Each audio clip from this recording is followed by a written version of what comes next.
The copper spirals were still warm when they pulled them out of the wall. Not warm like a pipe that had been sitting in a heated building. Warm like something that had been active, like something that had been running. The demolition crew foreman told his guys it was probably just residual heat from the cutting tools, but the engineer standing in the corner of that gutted relay station knew that was not true, because the spirals had been warm before anyone touched them. He had pressed his hand against the exposed conduit himself, first thing, before the workers even got close.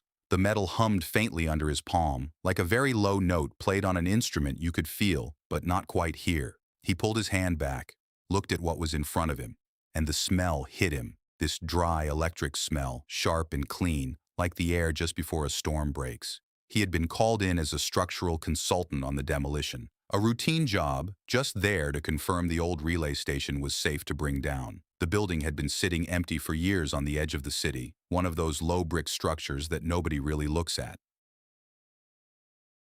Heavy walls, small windows set too high, a sub-basement that the original survey had listed as a storage space. Except when they broke through to the sub-basement that morning, it was not a storage space. It was a room full of copper, not wiring in any configuration he had ever seen. Spirals and loops and flat-coiled rings mounted on wooden frames that had barely rotted, connected to rods that went straight down through the concrete floor and into the ground beneath. No junction boxes, no breaker panels, no connection to any external power source that anyone could find. Just copper, shaped with an almost obsessive precision, running through a room that had apparently been sealed for decades. He photographed everything, 412 photographs, before the foreman told the crew to resume, and the machine started tearing it apart. He stood in the dust and the noise and the falling brick, and he kept thinking one thing. Someone built this. Someone knew exactly what they were building. And then someone made absolutely sure that no one would ever know it had been here. That night, he sat at his kitchen table with his laptop and a cold cup of coffee and started working backwards. The building's ownership records were a maze, holding company to holding company, name after name that led to other names, shells inside shells going back decades. But at the very bottom of that chain, in records so old they had been scanned from physical ledgers, one name appeared again and again across multiple properties, across multiple cities. A financial consortium with a name so bland and institutional, it almost disappeared on the page. He wrote it down. He stared at it. And then he typed it into a search, not really expecting much. What came back changed everything, because that name was connected to something else entirely, something that had nothing to do with real estate or demolition. It was connected to a man most people had never heard of, a man whose life's work had been quietly and methodically erased from the historical record, piece by piece, year by year, a man named Arthur Vane, and once you find Arthur Vane, you cannot unfind him. If this is the kind of story that gets under your skin, please subscribe and leave a like. It genuinely keeps this work going and makes sure the next part reaches you. Arthur Vane was not the kind of man who ended up in history books, and that is exactly the point. He was not charismatic. He did not give speeches. He did not court journalists or cultivate a public image. He was the kind of man who showed up early, stayed late, filled notebooks with dense handwritten observations, and cared about exactly one thing: whether a specific idea was true. The idea was this: the ground beneath your feet is not inert. It is not just rock and soil and water. It is a conductor, a vast, deep, interconnected conductor that carries electromagnetic energy the way a wire carries current, except it carries it everywhere, in every direction, to anyone standing on it, at once. Vane had not invented this idea. He had found traces of it in old technical literature, references buried in footnotes, half-finished arguments in papers that had been published once and never cited again. What he did was spend the better part of his adult life trying to prove it. He worked out of a converted garage workshop in a quiet part of a mid-sized industrial city, the kind of neighborhood where nobody asked questions about what you were building as long as you did not make too much noise after 10 at night. His equipment was mostly salvaged and modified. His funding was personal savings and occasional contributions from a small circle of people who believed in what he was doing. His results, when they started coming in, were extraordinary. He was picking up measurable electromagnetic activity at distances that should have been impossible given his transmitter's output. The energy was not traveling through the air the way a radio signal travels. It was moving through the ground. He could suppress the aerial component entirely, shield it completely, and the receiver still lit up. The Earth itself was carrying the signal. He ran the same test over and over, Different locations, different soil types, different depths. The result was always the same. The ground rang. You just had to know what frequency to listen for. His notebooks from this period, the ones that survived, are incredibly precise. Columns of measurements. Sketches of receiver configurations. Marginal notes where you can almost feel his excitement trying to stay controlled, trying to stay rigorous, not wanting to overstate what he was seeing. He writes at one point, "The consistency of this result is either the most important thing I have ever measured or I am making an error I cannot locate. I have now eliminated every error I can think of." He was not making an error, and deep down, in a way that clearly unsettled him, he already knew that. What he did not yet know was that someone else already knew it too, and had known it for much longer than he had, and was watching very carefully to see how far he would go. 50 people watched the lights come on in a building with no power source, and every single one of them was told to forget what they saw. That is not a metaphor. That is what happened. Vane had spent years running quiet tests in his workshop, measuring, adjusting, refining. But at some point, the numbers on paper were not enough anymore. Not for him, and not for the small group of people funding his work. They needed to see it at scale. So Vane arranged a demonstration, not a press event, not a public spectacle. A private showing in a vacant warehouse on the outskirts of a small industrial town, the kind of place where a building could sit dark and disconnected for years without anyone paying much attention. He spent 3 weeks preparing the space. He drove iron rods into the ground through holes he cut in the concrete floor. He mounted copper receiver coils along the interior walls, each one wound to a specific geometry that matched calculations in his notebooks. He ran no external cables. He connected to no grid. The building was, by every conventional measure, completely dead. On the evening of the demonstration, 51 people filed in through a side door. Engineers, a few local investors, 2 retired academics, a handful of people who had heard about Vane through word of mouth and showed up on the strength of nothing more than curiosity. The warehouse smelled of cold concrete and old machine oil. It was dark when they arrived. Vane said almost nothing. He walked to a simple panel he had mounted on one wall, a panel connected only to his internal receiver array, and he closed a single switch. Every light in the building came on, not dim, not flickering, steady, full, clean light. The kind of light you do not notice because it looks exactly like the light you are used to. Someone near the back of the crowd made a sound that was not quite a word. A few people stepped forward instinctively, looking for the cable they assumed must be hidden somewhere. There was no cable. Vane let it run for 40 minutes. Then he opened the switch and the lights went out, and he asked if anyone had questions. The questions lasted 2 hours. 51 people signed a written statement before they left. They described what they had seen. They put their names to it. That statement existed for exactly 9 days before it disappeared from the office of the local civic association, where Vane had lodged it for safekeeping. The civic association had no explanation. The administrator who had accepted the document said she had seen it in the filing cabinet on a Tuesday, and it was gone by Thursday, and nobody had signed in or out of that office in between. Vane had kept a copy. That copy was taken from his home workshop in a separate incident 2 weeks later while he was out. He came back to find the door unlocked, nothing visibly disturbed, just that single folder gone from his desk. Everything else, untouched. It was the precision of it that stayed with him. Not a burglary, a removal. Someone had come in, taken exactly what they wanted, and left everything else exactly as it was. He wrote in his notebook that night, just one line. "They are not trying to understand what I built. They already understand it." 3 days after that, the letter arrived. The letter had no threatening language in it at all, and that was the most unsettling thing about it.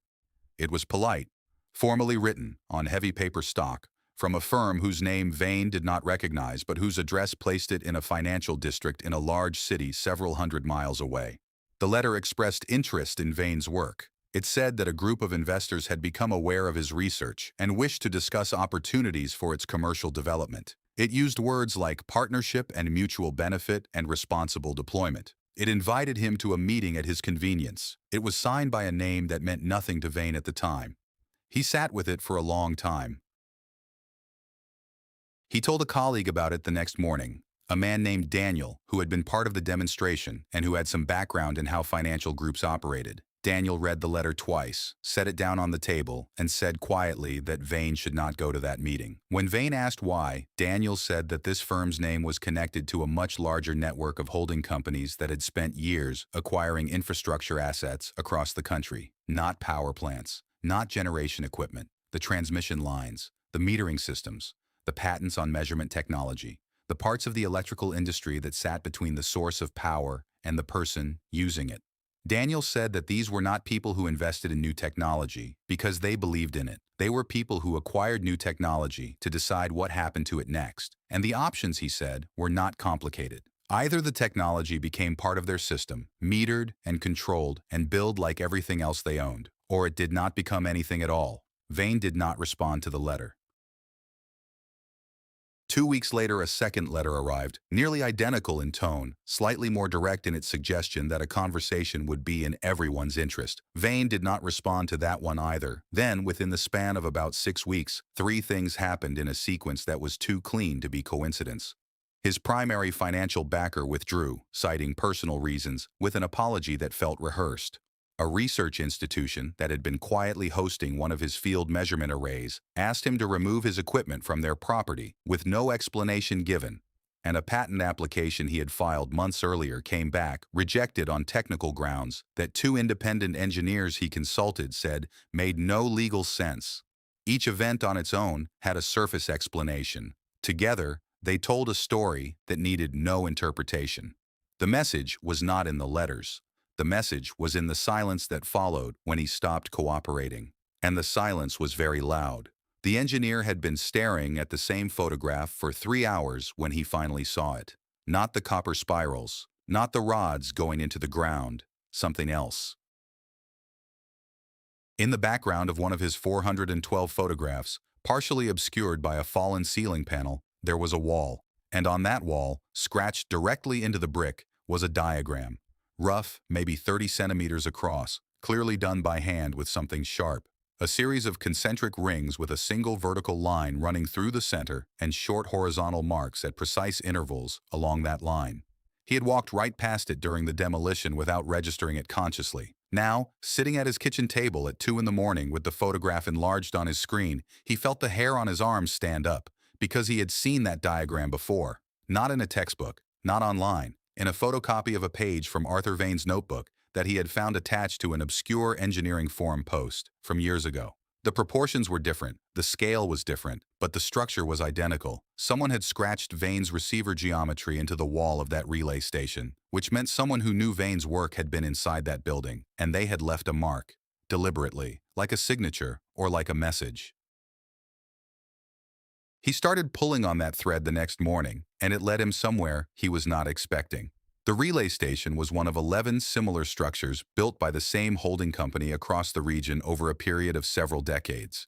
He found this in municipal planning records, boring documents full of zoning references and contractor names that most people would close after 30 seconds. He did not close them. He went through every page, and what he found was that all 11 buildings shared the same sub-basement specification, the same unusual depth, the same foundation rod placement, the same copper cladding requirements written into the original construction contracts. 11 buildings, same design, same hidden layer, built across different decades by different contractors, but always under the ultimate ownership of that same consortium name that kept appearing at the bottom of every chain. He started looking at other cities. He found the same pattern in civic records he accessed online, old library archives, scanned planning documents from historical societies. Train stations, municipal halls, even a few large private buildings from the same era, all of them sharing these specific sub-basement features, all of them traceable through their ownership histories to the same network of holding companies. He was not looking at isolated architectural quirks anymore. He was looking at a system, a coordinated, deliberately constructed system built across an entire country, hidden inside buildings that everyone walked past every day without ever thinking twice. The question that kept him up that night was not what these buildings were. He was increasingly certain he understood what they were. The question was when they had stopped being used, and more importantly, who had decided to stop them. The silence that followed Vane's refusal to cooperate was not permanent. That is the part that changes everything. After his funding collapsed and his patent was rejected and the field measurement array was taken down, Vane went quiet. Not defeated quiet. Strategically quiet. He stopped communicating through any channel that could be monitored. He stopped filing applications. He stopped giving access to anyone he did not completely trust. From the outside, it looked like a man who had hit a wall and given up. That was exactly what he wanted it to look like. His colleague Daniel, the one who had warned him about the consortium in the first place, told him later that during those 2 years, he genuinely believed Vane had walked away. He said Vane looked different when they occasionally crossed paths. Tired, a little worn down, the kind of look that settles onto people when something they cared about deeply has been taken from them. It was a good performance, because what Vane was actually doing during those 2 years was building.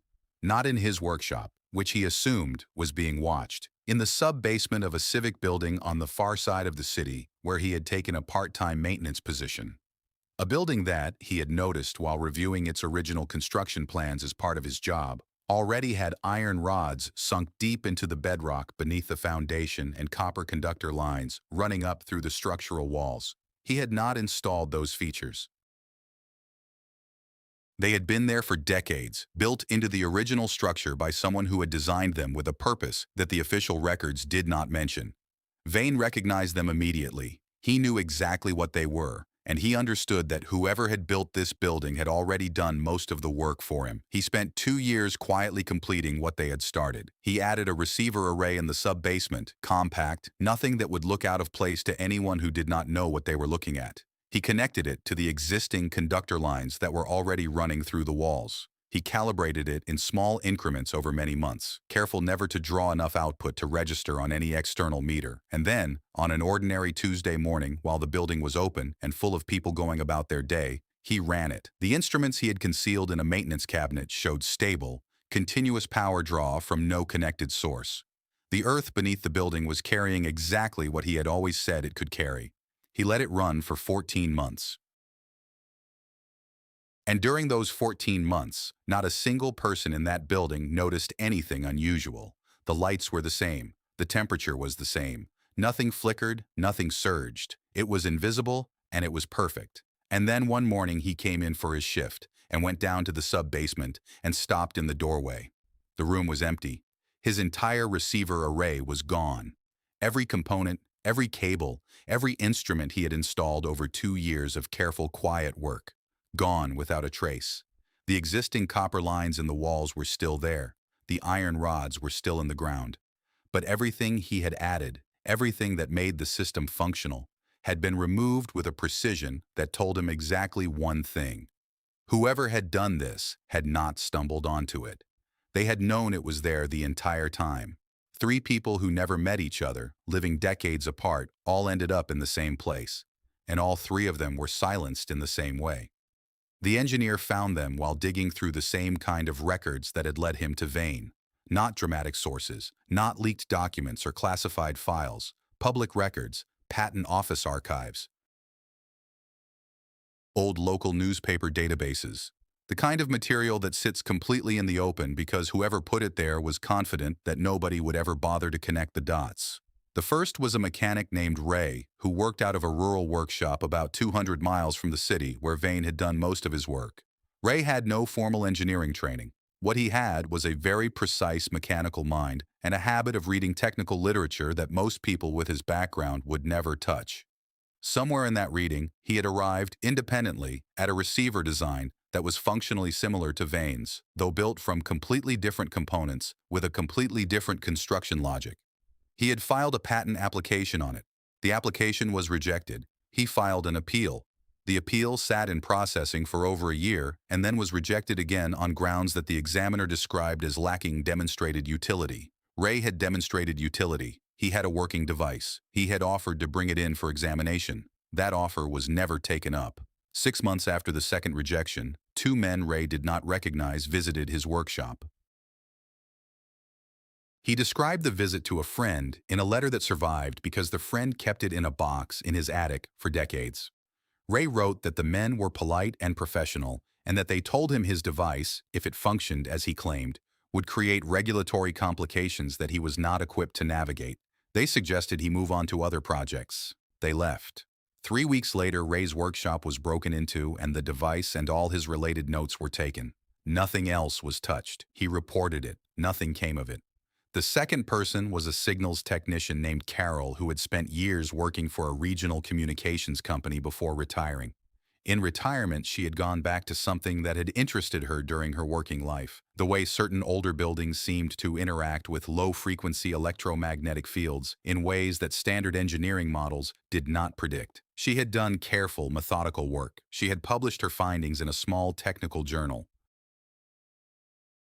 Within weeks of publication, she received a legal letter from a firm she had never heard of, claiming that her paper contained proprietary analysis methods that belonged to one of their clients. The claim was almost certainly groundless, but legal letters cost money to fight and Carol was retired and living on a fixed income. She withdrew the paper. She never published again. The third was a man named George, whose granddaughter the engineer eventually tracked down and spoke to by phone. George had died years earlier, but his workshop was still standing on his family's property, and his granddaughter, a woman named Lisa, had never cleared it out because she could not bring herself to. She described to the engineer what was inside: workbenches covered in coils of copper wire, shelves of hand-wound receiver components, notebooks filled with observations and calculations in her grandfather's handwriting, and mounted on one wall, a framed technical diagram that George had apparently considered important enough to display. Lisa had shown photographs of it to 2 electrical engineers over the years, asking if they could tell her what it was. Both had examined the photos carefully. Both had said they were not sure. Both had declined to say anything further. When the engineer looked at the photographs Lisa sent him, he felt that same cold clarity he had felt staring at the scratched diagram in the demolished relay station. Different hand, different components, same underlying geometry. Ray, Carol, George. 3 people across 3 different decades, none of them aware of the others, all of them stopped by the same mechanism: the quiet removal of the thing they had built, the legal pressure, the rejection, the visit from people who were polite and left no paper trail. And all 3 of their paths, when you traced the ownership connections carefully enough, led back to the same consortium name, the name that had been at the bottom of the relay station's ownership chain, the name that had sent the letters to Vane, still there, still connected, just wearing different corporate clothes in each decade. What Vane actually understood about those buildings, that is what nobody has ever written down clearly. And that is what the engineer spent the better part of a month trying to piece together from the surviving fragments of Vane's notebooks. Here is what he found.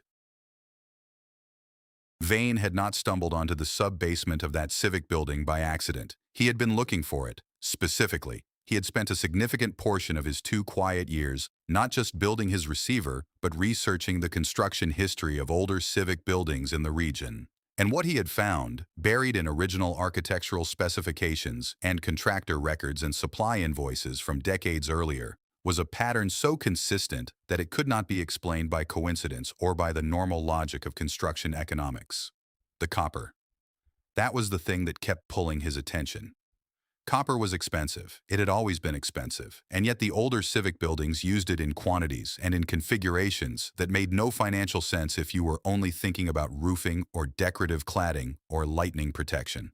Vane started calculating. He found a train station in one city whose copper roof used 4 times the material that any reasonable waterproofing requirement would demand.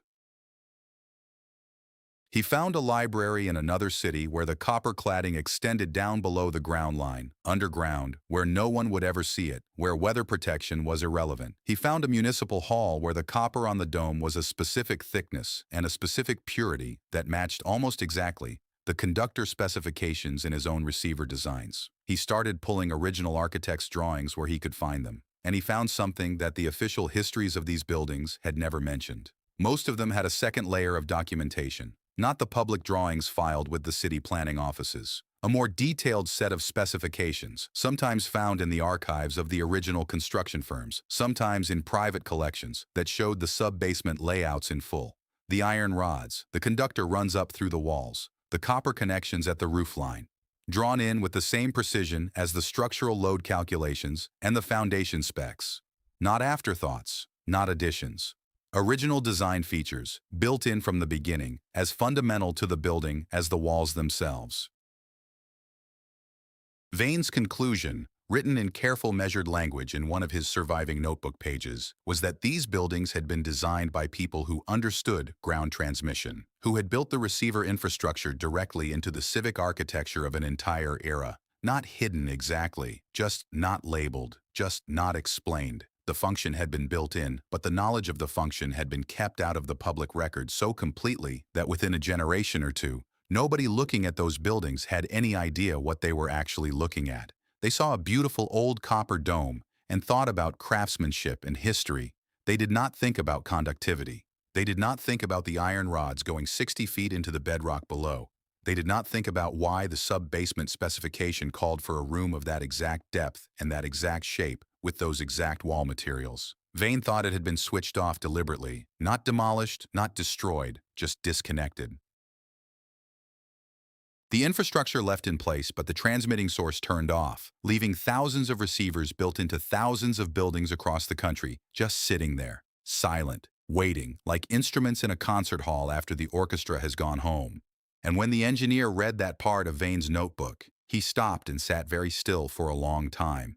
Because if Vane was right, then the relay station he had been called in to demolish had not been an anomaly. It had been one node in a network that was mostly still standing, mostly still intact, and the question that sat in the engineer's chest like a stone was not whether it could be switched back on. The question was whether someone, somewhere, had already tried. The engineers who built the modern grid were not stupid. They were not naive. They knew exactly what they were replacing, and they made sure the replacement was permanent. The engineer had been sitting with this thought for weeks by the time he found the curriculum records. Not dramatic leaked files, just old university catalogs, scanned and uploaded by library archivists who probably never read a word of what they were digitizing. Course listings from electrical engineering programs going back generations, and what those catalogs showed, when you laid them out in sequence and read them carefully, was a shift so gradual that you could almost miss it if you were not looking for it. Almost. In the earlier catalogs, the ones from the period when Vane and people like him were doing their work, there were courses on ground transmission theory, on ambient field dynamics, on low-frequency resonance in geological formations. Not fringe subjects, mainline engineering curriculum, listed alongside circuit theory and thermodynamics as foundational material. Then, over the course of roughly 2 decades, those courses disappeared, not all at once, one by one, quietly, replaced by expanded modules on grid management, on metered distribution systems, on the optimization of centralized generation. The language of the curriculum shifted in the same direction. The word transmission stopped meaning the movement of energy through a medium and started meaning exclusively the movement of energy through a wire. The word receiver stopped appearing in engineering contexts at all. It became a radio term, a consumer electronics term.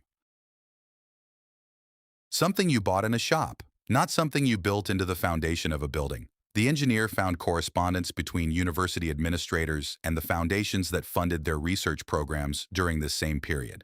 The letters were polite and full of the language of academic partnership and shared goals. But the pattern in the funding was not subtle. Programs that focused on grid-compatible research received consistent, generous support. Programs that wandered into territory adjacent to ambient transmission found their grants quietly not renewed.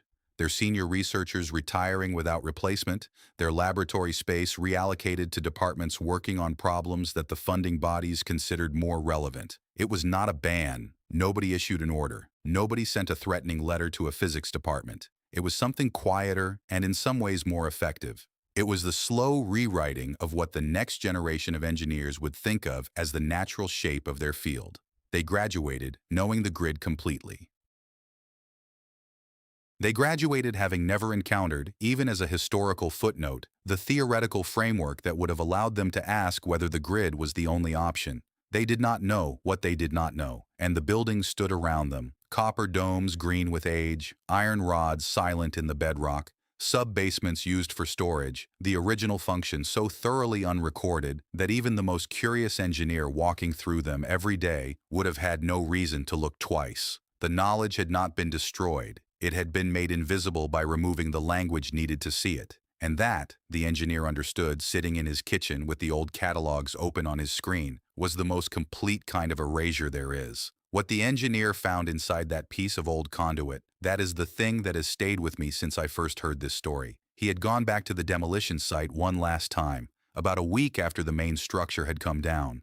Just rubble now, a cleared lot with a thin layer of brick dust over everything that the wind had not yet carried away. He was not sure what he was looking for. Maybe nothing.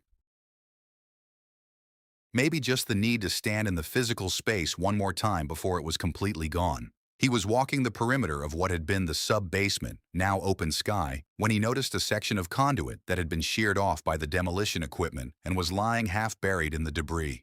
Heavy copper pipe, old, the outside surface oxidized to that deep green that copper gets after decades of exposure.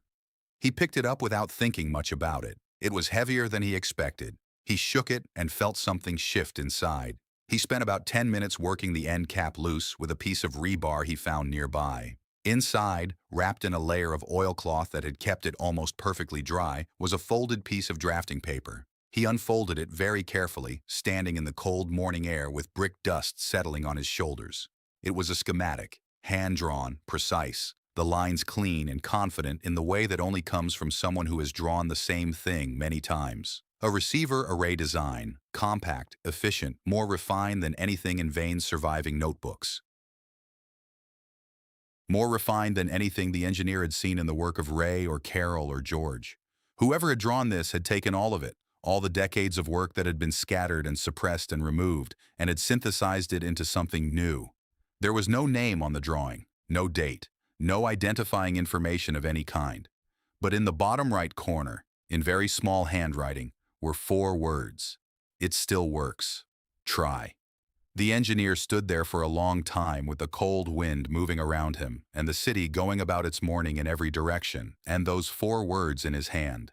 Someone had built a working version of this. Someone had hidden the plans inside a sealed conduit in a building that was about to be demolished, knowing that a demolition would bring in a structural engineer, knowing that a structural engineer might look at what was in the walls and start asking questions, knowing that if the right person found the right photograph at the right moment, the thread might get pulled.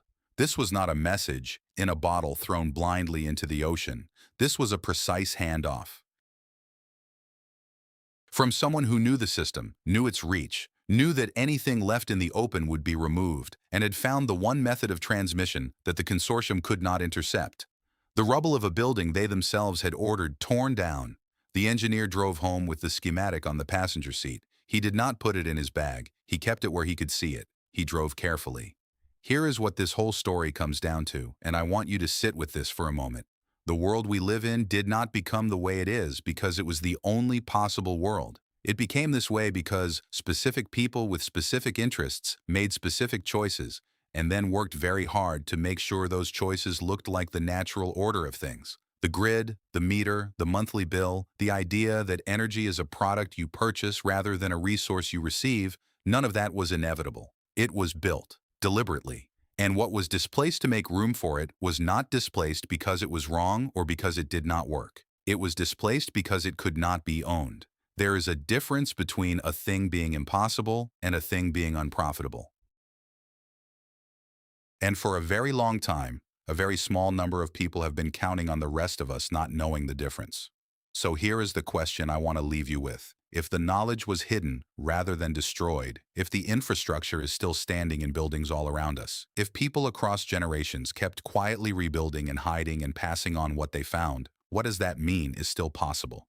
Think about that. And if this story made you feel something, if it made you want to look up at the old buildings in your city differently, if it made you question something you had always taken for granted, then leave a comment below. I genuinely want to know what you think. And if you want to keep going down this road, subscribe and leave a like. There is more to tell, and some of it is even harder to explain away.